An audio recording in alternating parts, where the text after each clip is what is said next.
Bonjour à tous et à toutes. Bienvenue à cet atelier de notre série Midi Parents, un moment convivial de partage et d'apprentissage pour vous outiller en tant que parents bénévoles, parents leaders et engagés dans votre communauté francophone. Merci à chacun de vous pour ce temps de votre journée que vous prenez pour être avec nous. Un grand merci à notre bailleur de fonds, le PAFO, Programme d'appui à la francophonie ontarienne, qui a permis la réalisation de cette série d'ateliers. Avant de commencer notre discussion, excusez-moi pour ce temps de pause imprévu, j'aimerais effectuer une reconnaissance des territoires. Même si nous nous rencontrons sur une plateforme virtuelle, nous voulons d'abord reconnaître que le siège social de PPE à Ottawa est situé sur le territoire traditionnel des nations Algonquin, Anishinaabe et Mohawk, présentes en ces lieux depuis des temps immémoriaux et y demeurant encore aujourd'hui. Nous tenons à souligner que notre travail ainsi que le travail de nos partenaires provinciaux s'effectue sur des territoires ancestraux autochtones où 46 traités et accords ont été décidés. Nous voulons, nous sommes honorés d'être capables de vivre et de travailler sur ces territoires connus aujourd'hui sous le nom de l'Ontario. Nous remercions les Premières Nations Inuits, les Métis, pour le dévouement et le dévouement à ces territoires et nous affirmons notre engagement, notre solidarité et notre responsabilité envers les relations que nous avons avec ceux-ci. J'aimerais aussi rappeler la mission de parents partenaires en éducation PPE. En tant que réseau de parents engagés, notre rôle est de soutenir les parents en leur offrant des ressources et des outils pratiques pour les accompagner dans leurs défis. Les ateliers offerts visent précisément à renforcer les compétences de ces parents, à créer des espaces d'échange enrichissants entre les parents. Aujourd'hui, nous abordons un sujet essentiel qui est communiquer avec impact. En effet, lorsqu'on est parent, parents engagés, parents bénévoles dans notre communauté scolaire, la compréhension et les compétences en communication sont primordiales. Pour découvrir alors comment adapter nos messages, maximiser notre temps, utiliser des outils pratiques, modernes comme l'intelligence artificielle, nous avons le privilège d'accueillir Nathalie Lachance, directrice des communications de PPE. Et pour illustrer ses propos, nous accueillerons le témoignage de Julie Pilon en tant que présidente d'un conseil des parents d'école. Je suis Henriette Gladys Bohème, parent bénévole au sein de Parents partenaires en éducation. Et je passe la parole à Madame Nathalie pour la suite de cette animation. Merci. Merci beaucoup, Henriette. Bonjour à tous et toutes et bienvenue. Je suis tellement ravie de vous retrouver aujourd'hui pour cette présentation sur les communications, qui est un sujet qui me passionne profondément. Pour ceux et celles qui me connaissent, vous le savez très bien. Alors, en tant que mère de trois enfants qui ont évolué dans le système scolaire franco-ontarien, j'ai eu la chance de présider mon conseil d'école et de collaborer avec des parents engagés dans nos communautés scolaires. Et puis, ces expériences m'ont vraiment permis de comprendre les défis et les opportunités liées à notre rôle de premier éducateur. Et aujourd'hui, ben, je souhaite partager avec vous des outils pratiques pour communiquer avec impact, inspirer et mobiliser. Alors, ma présentation durera environ 20 à 30 minutes. Et pendant celle-ci, n'hésitez pas à poser vos questions dans le clavardoir. Je tenterai d'y répondre au fur et à mesure. Mais de toute façon, à la fin, on va avoir une période de questions là, pour approfondir ce que vous souhaitez clarifier ou discuter davantage là, des différents points qu'on aura abordés. Alors, j'espère que vous trouverez cette session informative et inspirante. Alors, dans mon livre à moi, les communications sont importantes pour trois grandes raisons. Tout d'abord, créer une connexion authentique. Parce qu'une communication réussie, c'est bien plus que de transmettre des informations, c'est vraiment établir des vrais liens avec les gens, hein, une connexion authentique qui ouvre la porte à une collaboration plus riche et à un partage d'idées plus fluide.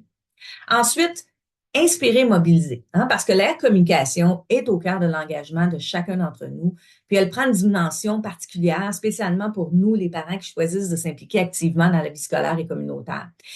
Quel que soit votre rôle là, au sein de votre communauté ou même au sein de votre famille ou au travail, votre capacité à communiquer efficacement est essentielle pour mobiliser et inspirer les autres.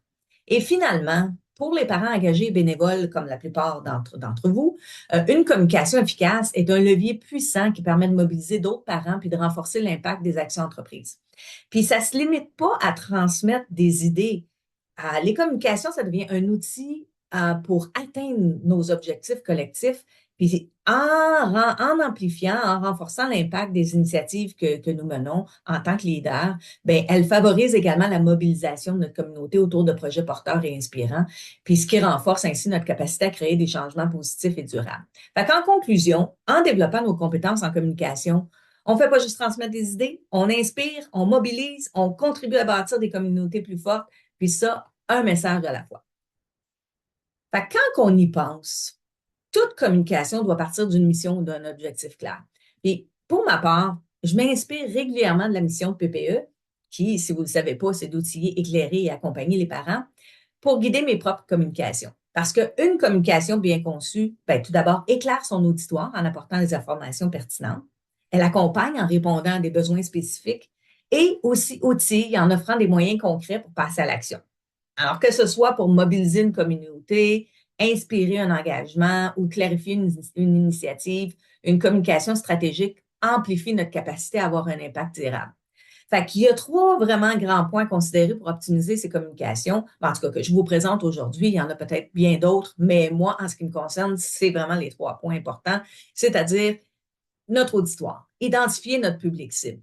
Pour qu'une communication soit efficace, là, il faut vraiment comprendre c'est qui notre auditoire et quel est le meilleur moyen de l'atteindre. Fait que quand on communique avec des parents bénévoles ou des membres de comités de parents, c'est crucial de se poser ces questions comme qui est concerné par mon message et quelles sont les attentes. Fait que, par exemple, si les informations que vous désirez partager avec un groupe de parents bénévoles sont différentes de celles adressées à l'ensemble de la communauté scolaire, bien, vous allez avoir deux messages complètement différents.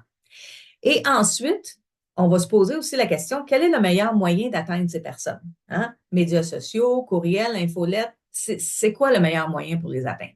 Puis je sais ici, là, je ne fais qu'un bref survol là, des communications, puis en quoi ça consiste, mais parce qu'on n'a pas grand temps, mais tout ça est dans notre module des communications, de notre programme que je vais vous présenter un petit peu à la fin, là, puis je vais vous dire, vous trouvez les informations supplémentaires pour toute cette belle information-là. Alors, le deuxième point important à considérer, c'est le contenu. Hein? Le contenu de notre message, ben, c'est simple, il doit être simple et clair. Pour garder nos messages clairs et courts, on peut utiliser la règle de trois, hein, qui est de ne pas communiquer plus de trois idées principales par message. Ça nous permet vraiment de concentrer l'attention de notre lecteur là, et d'éviter toute confusion. Nos messages devraient aussi répondre à des questions clés qui sont en fait les questions du journalisme. C'est le qui, le quoi, le pourquoi, quand, où et comment. Hein? Si vous répondez à tout ça dans votre courriel, ben vous avez vraiment adressé tous les points importants d'une bonne communication. Et n'oubliez pas, surtout à la fin, de demander une action claire, comme par exemple, souhaitez-vous que les parents s'inscrivent à un événement ou qu'ils répondent à un sondage, qu'ils participent à une réunion. L'action doit être évidente à la fin, surtout à la fin de votre message. Et bien sûr, ne pas oublier, le ton de votre message doit être adapté à votre public. Hein. Il peut être enjoué, formel, informel, tout dépendamment à qui vous parlez, hein, des circonstances de votre message. Mais il est important que ce ton reflète aussi vos valeurs ou les valeurs de votre organisation, là, si c'est le cas, et la nature de votre interaction avec votre auditoire. Puis enfin, la fréquence de nos communications est tout aussi importante. Hein. Une bonne communication, je m'excuse, ne signifie pas envoyer des informations à n'importe quel moment, mais plutôt au moment où elles sont réellement utiles. Il est vraiment essentiel de trouver un équilibre là, pour ne pas surcharger nos auditeurs, tout en planifiant des rappels stratégiques pour maximiser leur engagement. Comme moi, je me crée toujours un petit calendrier stratégique là, des communications où je vois là, dans ce calendrier-là qu'est-ce qui a passé, qu'est-ce qui s'en vient, où ça fait du sens de communiquer avec mon auditoire pour pas trop les surcharger, puis d'être un petit peu plus stratégique dans ma planification. Alors, En tant que parent engagé dans votre communauté scolaire, vous jonglez probablement, hein, comme nombreuses personnes, avec de multiples responsabilités. Votre rôle de bénévole, vos engagements professionnels et bien sûr votre vie de famille, gérer son temps efficacement, ça devient vraiment essentiel pour maintenir un équilibre puis maximiser l'impact de vos actions. Alors, ma première suggestion ici, là, pour une bonne gestion du temps, c'est de prioriser vos tâches. Hein? Prenez le temps chaque jour d'identifier ce qui est essentiel et ce qui peut attendre. Par exemple, si vous organisez une activité pour votre comité de parents, bien, concentrez-vous d'abord sur les éléments critiques comme la rédaction des invitations ou la coordination des ressources. Vous pouvez aussi diviser les tâches complexes en blocs de temps spécifiques ou même réserver une heure dédiée à la planification ou à la rédaction qui vous permettra de travailler là, un peu plus de manière ciblée et productive. Ensuite, déléguer avec discernement, hein, est une autre stratégie clé pour une bonne gestion du temps. N'hésitez jamais à solliciter vos collègues ou d'autres parents bénévoles pour des tâches secondaires ou partagées. Par exemple, un membre du comité peut s'occuper de la création de visuels pendant que vous rédigez le message principal ou vice-versa. Là. La collaboration allège toujours la charge et enrichit souvent les résultats parce qu'il y a plusieurs aptitudes et compétences qui sont mises à la tâche. Alors, enfin, vous pouvez maximiser votre efficacité en adoptant des méthodes simples, comme la technique Pomodoro, là, que bien des gens utilisent, en tout cas dans le domaine dans lequel je travaille avec les gens avec qui je discute. Tu travailles pendant 25 minutes sans distraction, suivi de 5 minutes. Moi, je le fais 50 minutes, 10 minutes, parce que moi, je suis capable, en tout cas, j'aime ça travailler un petit peu plus longtemps, là. Mais vous ajustez ça, puis vous vous assurez toujours que vous vous donnez un petit brin de temps pour votre cerveau là, de vraiment faire le vide pour un petit moment. Là. Un 5-10 minutes, ça aide beaucoup. Euh, Évidemment, il y a aussi l'intelligence artificielle qui peut devenir un allié puissant pour simplifier vos tâches et maximiser votre efficacité. C'est d'ailleurs le sujet que j'aborderai sur la prochaine diapo. Alors, si on résume là, ce que je viens de dire, gérer son temps efficacement, c'est vraiment prioriser, déléguer et utiliser des outils stratégiques qui permettent de réduire le stress, d'augmenter votre productivité et de maximiser l'impact de vos actions, et ce, tout en maintenant un équilibre là, sain entre vos responsabilités. Alors, dans un monde où les responsabilités des parents engagés et bénévoles sont nombreuses, l'intelligence artificielle peut devenir un allié puissant pour simplifier vos tâches et maximiser votre impact. Hein? Un des grands avantages que nous procure l'intelligence artificielle au niveau des communications, c'est l'automatisation. Hein? N'est-ce pas magnifique que de pouvoir programmer vos publications sur les réseaux sociaux à l'avance à l'aide d'outils comme le Meta Business Suite là, pour les publications Facebook, Instagram, ce qui nous libère là, du temps pour se concentrer sur nos priorités. De même, en créant des modèles réutilisables pour nos courriels, nos infolettes, on peut standardiser nos communications tout en gagnant en efficacité. Et que dire de la création de contenu? Moi, c'est la façon dont j'utilise le plus l'intelligence artificielle, comme les outils comme ChatGPT ou même Canva, qui nous permettent de concevoir rapidement là, des textes engageants, des visuels professionnels sans nécessiter des heures de travail. Besoin d'inspiration pour une prochaine publication ou d'idées pour mobiliser votre communauté, là. L'intelligence artificielle peut générer des listes de questions ou de concepts en quelques instants et même des présentations. En tout cas, sky's the limit avec l'intelligence artificielle. Et évidemment, tout ça, ça nous permet de gagner en efficacité, hein, comme, parce que les tâches répétitives, comme répondre à des courriels ou envoyer des rappels pour des événements, ça peut être automatisé pour simplifier votre gestion quotidienne. Les outils de l'intelligence artificielle peuvent également vous aider à réviser rapidement vos documents ou à effectuer des traductions précises, là, vous permettant ainsi de consacrer plus de temps à ce qui compte vraiment, qui est de mobiliser et inspirer votre communauté. Puis quand je parle de l'intelligence artificielle ici, là, je parle pas juste de ChatGPT, là. Même dans nos Google, dans notre Gmail, on peut automatiser nos envois, on peut les céduler d'avance, on peut, en tout cas, il y a toutes sortes de choses, là. Ça se retrouve partout. Google Translate, c'est de l'intelligence artificielle. Euh, L'intelligence artificielle est un peu partout sans même qu'on s'en rende compte bien souvent. Mais je vous dirais qu'en utilisant ces outils avec discernement, vous pouvez non seulement alléger votre charge de travail, là, mais aussi renforcer vos communications puis l'impact de vos actions en tant que leader bénévole. Moi, bien souvent, là, quand j'utilise ChatGPT, mettons, pour faire même juste un simple courriel. Des fois, là, il va m'amener des idées que j'avais même pas pensé. Puis une façon de l'aborder qui est un peu moins, tu sais, des fois, on a comme envie de répondre du tac au tac avec certaines choses. Ben, je vous dis que l'intelligence artificielle m'a probablement sauvé de bien des mauvaises situations parce que, bon, on est capable de faire un peu de subtilité dans les messages. L'intelligence artificielle est vraiment là pour nous soutenir là, en nous permettant de concentrer sur notre mission principale qui est de créer des connexions significatives, là, puis encourager l'engagement au sein de notre communauté scolaire. Une petite note à côté, là, entendons-nous, là, l'utilisation de l'intelligence artificielle pour créer du contenu, des publications, c'est avant tout un outil qui vient compléter et non remplacer la créativité humaine. Le contenu généré par l'intelligence artificielle, ça devrait toujours être ajusté et validé par une personne pour s'assurer que ça reflète nos valeurs, notre ton, l'objectif qu'on a pour notre message et ainsi de suite. Puis, en fait, moi, la façon dont je vois l'intelligence artificielle, c'est vraiment une approche comparable à celle de demander à un assistant administratif de rédiger des documents ou des rapports qu'on valide ensuite. Hein? L'intelligence artificielle peut produire une base solide et structurée, mais c'est à nous, en tant que leader et communicateur, d'apporter notre touche personnelle, de vérifier et d'ajuster le contenu là, pour nous assurer qu'il est aligné avec nos intentions et notre mission. Mais le plus beau dans tout ça, c'est que l'intelligence artificielle permet à vous, les parents bénévoles, les parents engagés, souvent surchargés, de gagner du temps précieux. Donc, je vous ai préparé un petit exemple de ce que, admettons, ChatGPT pourrait faire. OK? Il y en a beaucoup d'autres, là. Vous pouvez, puis d'ailleurs, là, ce que je vous présente ici, puis je vous ferai pas une présentation live parce que ça aurait été un petit peu plus compliqué, là, de passer d'un écran à l'autre. Mais vous pouvez aller, il y a des vidéos YouTube, là. Il y a de l'information à n'en plus finir, des tutoriels un peu partout. Alors, ça peut vous montrer comment utiliser. Mais moi, je vous donne juste une petite idée de ce qui vous est possible pour vous pour travailler dans vos communautés scolaires avec efficacité. OK?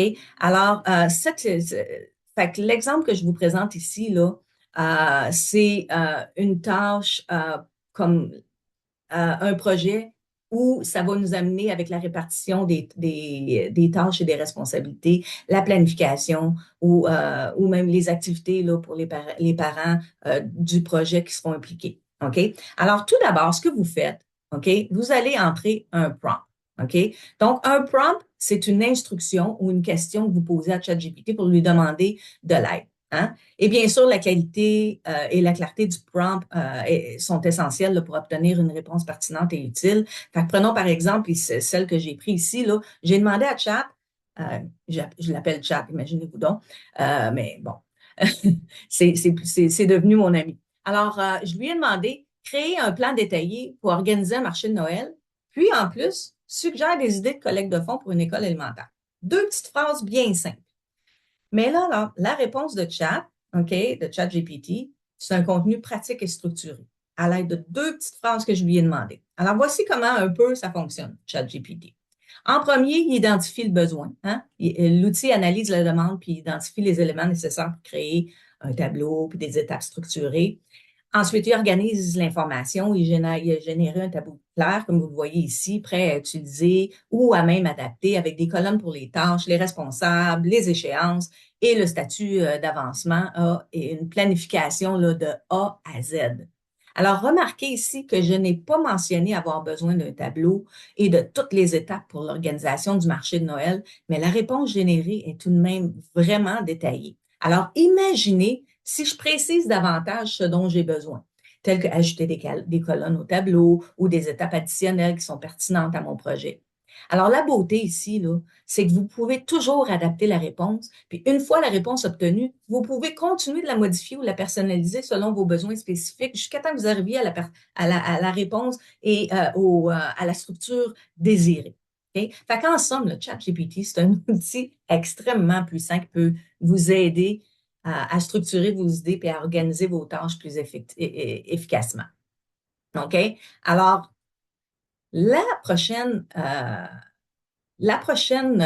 diapo, ben, après vous avoir montré un peu comment ChatGPT peut planifier effectivement un projet là, comme un marché de Noël, Ah oui, puis je vous ai pas. Là, il a même donné une liste complète là, d'idées de collecte de fonds qu'on avait demandé aussi. Là. Alors, vous voyez qu'il a vraiment tout fait ce que je lui ai demandé.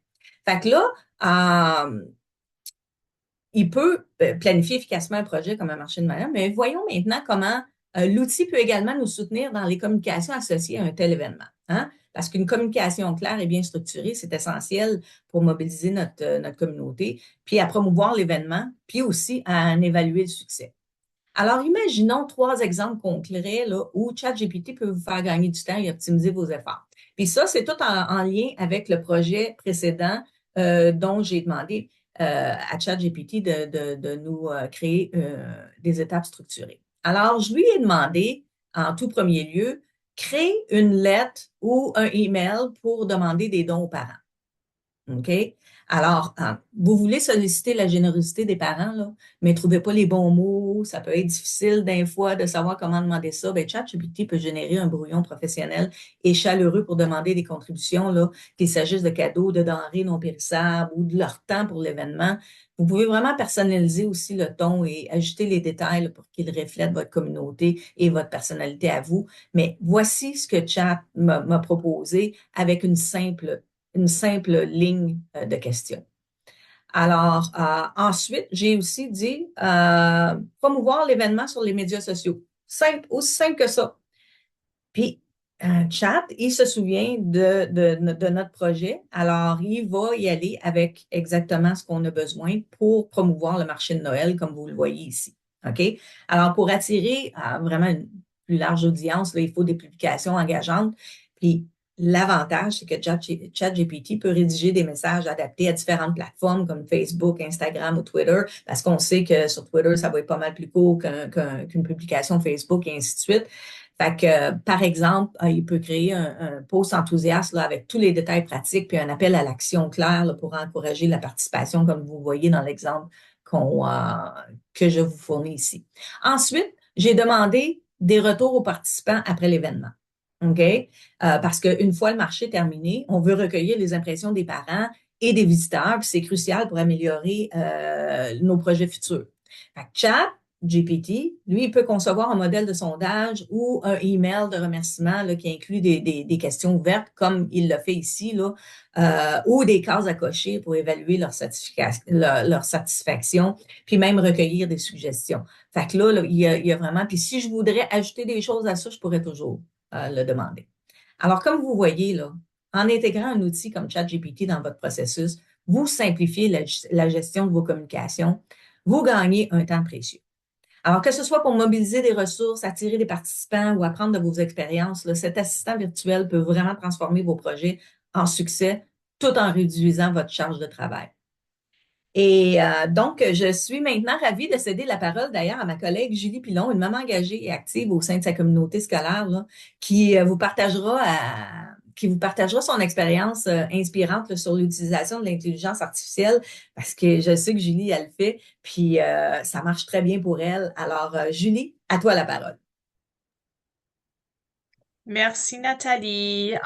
Donc, bonjour à tous. Donc, c'est ça, je me présente Julie. Je suis maman de deux enfants. Donc, mon fils âgé de 7 ans et qui est maintenant en deuxième année au Conseil scolaire catholique des Grandes-Rivières. J'ai aussi une petite fille qui aura bientôt, dans la prochaine semaine, 4 ans et qui rejoindra son grand frère à l'école en septembre. Donc, en tant que parent, je crois profondément à l'importance de l'engagement dans la vie scolaire. Donc, mon rôle de présidente du conseil d'école et mon implication justement en tant que parent bénévole active me permet justement de contribuer de manière significative à la création d'une atmosphère scolaire positive et enrichissante pour mes enfants et pour la communauté scolaire. D'ailleurs, si vous pensez, Julie a l'air familière, hein? Bon, ça fait aussi 3 ans là, que je suis employée chez Parents Partenaires en éducation. Puis d'ailleurs, je remercie PPE puisque PPE m'a vraiment aidé dans mon rôle de rôle de parent leader et cela m'a permis de développer justement une confiance en moi, de renforcer mes compétences en leadership. Donc, grâce à cette expérience de travail le chemin là, que j'ai fait avec PPE, j'ai appris à utiliser des outils, des stratégies qui m'aident à être une meilleure version de moi-même en tant que parent et en tant que leader au sein de la communauté scolaire. Donc, maintenant, je vais parler brièvement de mon engagement en tant que parent. Donc, depuis l'entrée scolaire de mon fils, j'ai choisi justement de m'impliquer activement au sein du conseil d'école. Ça n'a pas été facile, j'avoue, là, la première année, vu que il y a 4 ans, nous étions encore à la dernière phase de la pandémie. Donc, ça a apporté quelques défis, mais ceci dit, j'ai été super persistante et puis la deuxième année, grâce à la bonne relation avec la direction d'école dans le temps qu'on a pu rebâtir un beau conseil de parents et depuis, je te dis, ça fait 3 ans là, que je participe activement au conseil des parents, puis on est maintenant rendu à 12 parents actifs là, qui participent grâce au leadership là, que je démontre dans les écoles, ma présence lors de les soirées parents, etc. Donc, ce rôle, justement, m'a permis de mieux comprendre les enjeux de l'école, hein, de travailler en étroite collaboration, justement, avec l'équipe éducative et de m'engager, justement, dans la vie scolaire de manière concrète. Mais vraiment, là, ce qui me motive le plus, là, dans toute cette belle aventure, c'est d'être un modèle pour mes enfants. Donc, je veux leur montrer, justement, à travers de mon engagement, l'importance de contribuer à sa communauté, d'aider les autres et de soutenir les projets qui permettent de faire grandir leur école. Puis là, je dis notre école aussi, hein, parce que en tant que parent, ouais. Donc, cependant, dans le contexte actuel où nous sommes tous constamment occupés, tel que Nathalie l'a souligné tantôt, il n'est pas toujours facile de concilier les responsabilités professionnelles, familiales, ensuite bénévoles. Donc, c'est dans ce cadre que j'ai découvert un outil précieux qui m'aide au quotidien à mieux gérer mon temps et à rester efficace dans mes communications avec les parents et la direction. Donc, celui-ci étant l'intelligence artificielle. Et d'ailleurs, je remercie l'équipe PPE, puis c'est vraiment en conversation avec l'équipe. Il y a environ, je veux dire, ça fait à peu près 2 ans là, qu'on a eu une conversation en équipe, puis j'ai découvert l'intelligence artificielle. Je l'avais jamais rencontrée avant, donc moi aussi, la Nathalie Chat est devenue une amie qui, d'ailleurs, là, on travaille très bien ensemble, si je peux le dire. Donc, l'utilisation de l'intelligence artificielle et plus particulièrement, je vais m'attarder vraiment à des exemples concrets là, de projets avec ChatGPT puisque c'est celui que j'utilise le plus. Celui-ci m'a permis de simplifier mes tâches administratives et de communication. Donc, au lieu de passer des heures à rédiger des courriels, des lettres de soutien, donc on a fait là, dans la dernière année, ou des comptes rendus de projets d'engagement des parents, je peux maintenant utiliser cette technologie justement pour créer des messages professionnels et clairs, et puis dans un temps record. Parce que vraiment, là, pensez-y que le temps ça passe à rédiger juste un rapport d'activité. Je vais passer un petit peu à travers les étapes, là, comment est-ce que moi j'ai utilisé ChatGPT. Donc, exemple, lorsque je dois envoyer une mise à jour aux parents ou à la direction d'école, généralement, je fais quelque chose puis je mets tout le monde ensemble. Je peux rapidement générer un message structuré, précis, tout en veillant à ce qu'il soit à la fois courtois et efficace. Puis d'ailleurs, j'ai vraiment apprécié le triangle là, tantôt que tu as présenté, Nathalie. Je vais en prendre note parce que je me suis dit, tu sais, les éléments, le quoi, comment, pourquoi. Je pense que c'est super important je pense que ChatGPT m'aide beaucoup là, dans le sens à les mettre dans le message, mais je veux juste m'assurer toujours d'assurer que les éléments sont présents. Donc, l'intelligence artificielle ne m'a pas seulement aidé à améliorer la qualité de mes messages ou mes échanges, mais m'a aussi permis de gagner du temps un peu comme qu'on l'a parlé, là, puis Nathalie l'a présenté. Donc, ce qui est essentiel dans notre vie de parents, hein, on le sait, nos parents, vie de parents super occupés ces jours-ci.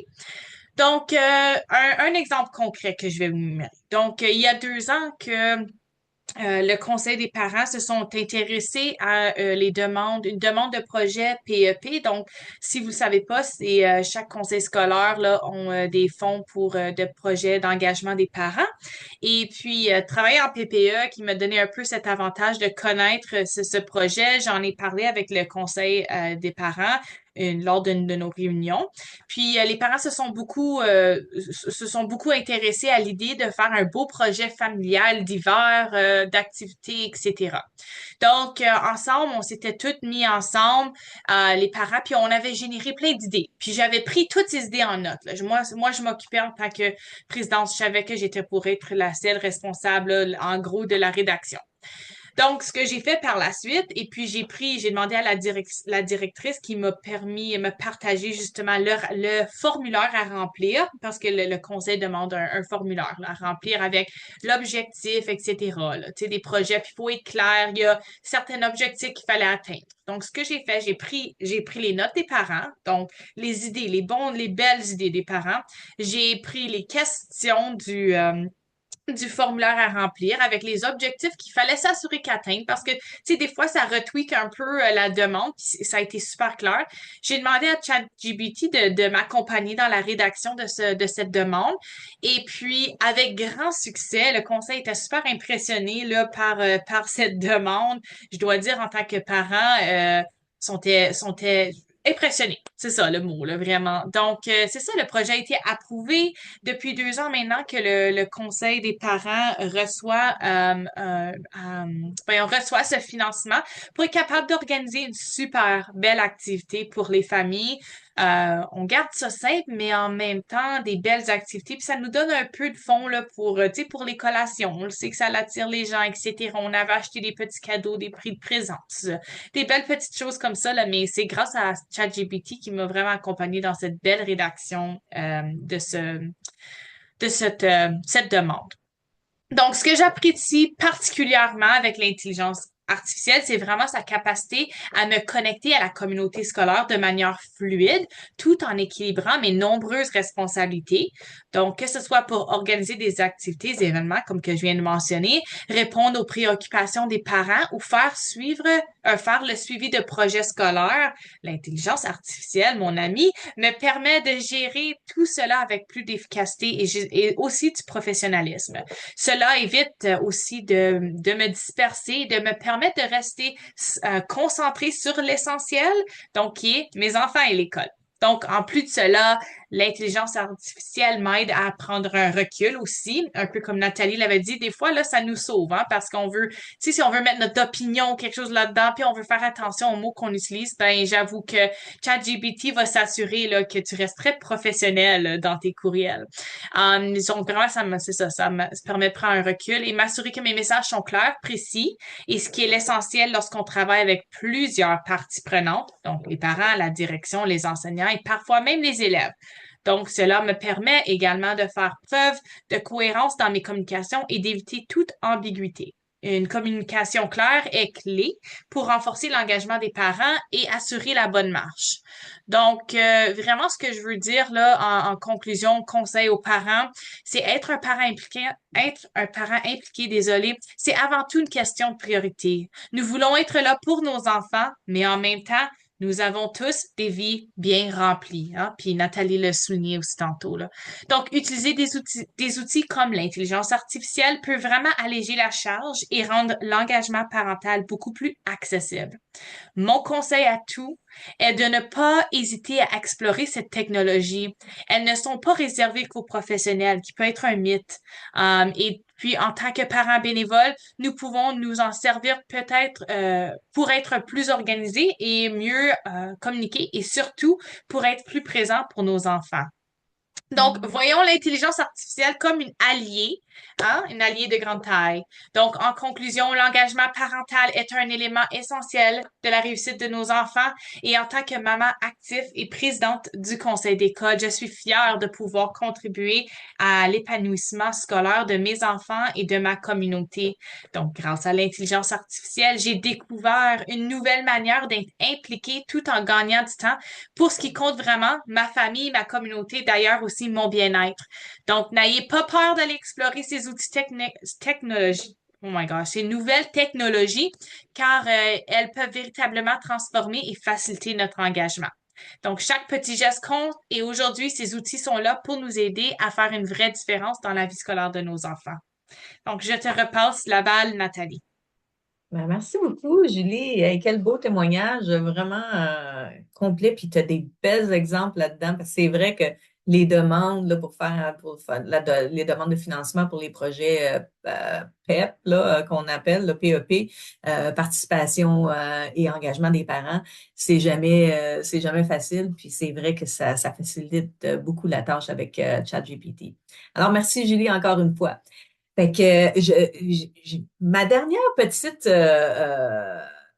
ben, information concernant les communications, je vous ai dit auparavant que je m'inspire régulièrement de la mission de PPE, là, qui est d'outils éclairés et accompagnés dans mes communications. Ben, imaginez-vous donc que je m'inspire aussi régulièrement des valeurs de PPE pour me guider dans mes communications aussi, parce que ben, en tout cas, ces dernières ne se contente pas seulement de guider nos actions, mais moi, je trouve qu'elle façonne également la manière euh, dont nous établissons des connexions là, authentiques, puis nous mobilisons les autres. Pour moi, ces valeurs là, sont à la base de toute bonne communication parce qu'elles jouent un rôle essentiel là, dans l'efficacité de nos échanges. En tant que parents bénévoles et leaders, là, ben, je trouve qu'intégrer ces valeurs dans nos pratiques de communication, ça renforce non seulement nos messages, mais aussi la collaboration et l'engagement au sein de notre communauté scolaire. Si on prend par exemple la prévenance, qui consiste à respecter et à valoriser les besoins de votre auditoire, ben, en tant que communicateur, ça signifie écouter attentivement, comprendre les attentes des autres parents et adapter votre message en conséquence. Si on prend la contribution, quant à elle, elle reflète l'esprit de collaboration, hein, parce qu'une bonne communication, ça invite à la participation et à l'engagement collectif, plutôt que de faire toute seule. Impliquer les membres de votre communauté dans le processus, ça allège votre charge, puis ça donne à chacun un sentiment d'appartenance et d'implication. La diligence, qui est d'agir avec rapidité et efficacité, ben dans nos communications, ça se traduit par des réponses rapides aux questions des parents et par la diffusion de messages clairs à des moments stratégiques. Fait qu'une communication ponctuelle, ça renforce toujours la confiance, puis ça démontre notre sérieux. L'édification, ma valeur préférée, elle vise à inspirer des actions concrètes et à renforcer les compétences de notre auditoire. Hein, par exemple, un courriel bien structuré ou une réunion bien menée, là, ça peut outiller les parents pour qu'ils agissent avec plus d'assurance, que ce soit pour organiser un événement ou soutenir une initiative scolaire. Alors, on est dans l'action avec l'édification. Enfin, la dernière et non la moindre, l'humilité, qui est, selon moi, une qualité indispensable pour établir une connexion authentique, parce que quand on adopte une posture modeste et orientée vers l'autre dans nos interactions et nos messages, on ouvre la porte à des discussions plus sincères et productives. Puis ça invite à des échanges respectueux où chacun se sent valorisé et écouté, ce qui est tellement important de nos jours dans nos communications. Alors, en bref, là, en incarnant ces valeurs dans vos pratiques de communication, euh, vous allez mener par l'exemple, c'est-à-dire en inspirant ceux qui vous entourent à adopter des principes similaires, en plus de créer des ponts solides entre vous et votre auditoire. Fait que, pour terminer, là, ce que j'ai présenté aujourd'hui, comme je vous l'ai dit auparavant, ce n'est qu'un aperçu, là, c'est un bref survol des principes clés pour des communications efficaces, accompagné de quelques points là, pertinents là, pour vous outiller dans vos rôles. Mon objectif était vraiment de mettre en lumière des stratégies pratiques puis des réflexions là, qui pourraient vous être utiles dans votre engagement auprès de votre communauté scolaire. Et la plupart des informations que j'ai partagées se retrouvent dans notre module de formation intitulé Les outils essentiels du parent bénévole, qui est un programme conçu spécifiquement pour les parents membres conseils d'école et des comités de participation des parents là, associés au système scolaire francophone en Ontario. Mais moi, je vous dis que ça s'applique à tout le monde. Et vous pouvez retrouver là, ce module sur notre site web dans la section programmes et services, dans le programme de formation pour les parents. Puis vous y trouverez, là, en plus du fichier PDF du module, vous y trouverez un podcast auquel j'ai eu le plaisir de participer là, aux côtés de Marie-France Lefort, qui est l'auteur du module, et aussi une capsule vidéo pour ceux qui sont plus visuels, qui aiment ça écouter et voir en même temps. Alors, on va vous partager également la présentation d'aujourd'hui là, avec tous les liens pertinents inclus. Afin que vous puissiez y accéder facilement là, et approfondir vos connaissances. Et comme je l'ai dit, beaucoup d'informations là, concernant l'intelligence artificielle sur YouTube et sur le web en général. Donc, vous n'aurez pas de difficulté à vous renseigner là-dessus. Alors, j'espère vraiment que cette présentation vous a fourni des informations précieuses là, pour améliorer vos compétences en communication puis vous permettre de jouer un rôle encore plus actif là, mobilisant, impactant dans votre communauté. Et ben, un grand merci là, pour votre attention et engagement continu. On vous apprécie beaucoup, beaucoup, beaucoup ici à Parents Partenaires en éducation. Alors, je vais donner la parole à Henriette et ensuite, on pourra y aller avec une petite période de questions. Là, s'il y en a qui ont des questions, moi, je suis disponible pour répondre à celles-ci. Alors, Henriette, à toi la parole. Merci beaucoup, Nathalie, pour ton expertise et les précieuses ressources que tu as partagées avec nous aujourd'hui. C'était vraiment enrichissant, c'était motivant.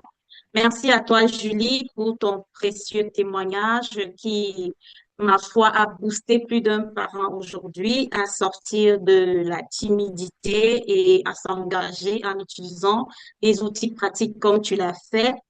Merci également à chacun de nous. Ah, il y a un doigt levé. OK? Avant de nous quitter, j'aimerais vous inviter à remplir le formulaire d'évaluation qui est dans le clavardoir. Et votre rétroaction nous aide vraiment beaucoup à améliorer notre service. Donc, si vous avez des questions, n'hésitez pas à les poser dans les clavardoirs. Nathalie est encore là. Nous avons encore quelques minutes avec nous. Merci. Absolument.